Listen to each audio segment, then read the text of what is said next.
Hi, welcome back to Engineer Your Space. I'm Isabel. It's been really amazing living in this beautiful California weather all year round. So I was determined to make the most out of my tiny balcony, even though I'm renting and have a small budget. So with a few creative DIY projects, I was able to create the perfect cozy outdoor oasis. There's lots to show you, so let's get started.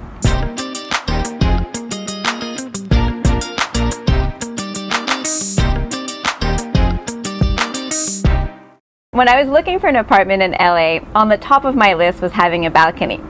So the balcony that I have now in my apartment is 10 feet long, which is amazing, but it's only 3.5 feet wide. So to gain some width, I made these wall caps that sit on top of the existing walls and make that space usable for plants and things without having to worry about anything falling to the ground. I made them using fence posts and 1x2 furring strips. And I had everything cut at the hardware store to make 4 sections to make things easier to handle. And I had the backboards cut so that they extend out to close in the corners. And they're really easy to build. I used a combination square to mark where the back will attach to the top of the cap, and then marked the thickness of the board. This will make it easy to put in the screws in the right spot. I clamped the back and the top together, drilled pilot holes, and screwed the boards together using several long thin screws. You could also use brackets to join the two boards together. For the front part of the cap, I used a 1x2 that I clamped in place and attached the same way I did the back. I gave the boards a light sanding and painted them using a solid white weatherproofing stain. The caps ended up being slightly wider than the width of my wall, so I added a 1/2 inch thick board here to make sure that the caps fit nice and tight over the wall. Next, I wanted to cover up the tired looking walls and bring in a tropical beachy look to the balcony with a reed fence. So to do this, I cut the reed fence using snip so that it's slightly higher than the height of the wall that I need to cover. Then I placed the edge of the fence on a corner molding, stapled it in place, and then poured glue all over it and let that dry. I placed the panel against the wall and trimmed the bottom so that the panel fits snugly in place, and attached it to the wall cap with decking screws. I made a few panels to make it easier to handle. I joined the reed fence together for a seamless look, and I stapled a piece from the fence to finish off the top. With the walls taken care of, it was time to turn my attention to the top half of the balcony. It faces west, so it gets tons of sun in the afternoon, and there's a building right across from it. So I designed these lattice panels to bring in some shade and some privacy, while at the same time keeping things open to enjoy the view. Now the tricky part was figuring out a way to install them without making any structural changes to the balcony or making any holes. So here's how I did it. I made one front panel and 2 side panels using inexpensive 1x2 furring strips and decking screws.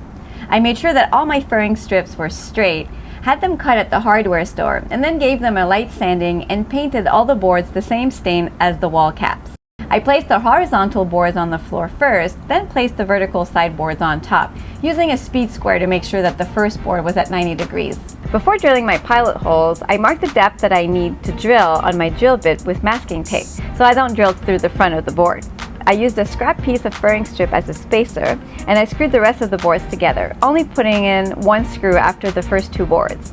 And then I basically built all the panels the same way. The front panel isn't very heavy at just over 30 pounds, but it's easier to handle with a helper. The panels rest on top of the wall, and I used clamps to temporarily hold the panels in place while I secured it to the existing columns by first attaching sisal rope to the panel and wrapping it around the panel and existing column, adding screws along the way to secure it. Then I used zip ties to attach it to the top and attached it to the wall caps in the middle. I secured the side panels to the existing columns at the top using zip ties and used brackets at the bottom to connect it to the front panel and to the wall cap. Since there wasn't an existing column next to the wall, I modified the top corner of the panel with a 2x2 board and a 1x3 board so that I could install a closet leveler that twists to tighten against the ceiling, just like a tension rod, and that holds that corner of the panel securely in place. Now the panels give me just the right amount of shade and privacy while still being able to enjoy the view. They're great to hang plants, and I love how the wall tops are usable space now, also perfect for plants. For the next phase of my makeover, I needed to add some furniture and accessories. So in my next episode, I'm going to show you how I built this lounging storage bench and all the other DIY projects that I did to complete my outdoor oasis. So don't forget to subscribe to my channel so that you don't miss that episode. And you can always get more information on the projects that you saw in this episode on my website, engineeryourspace.com. See you next time.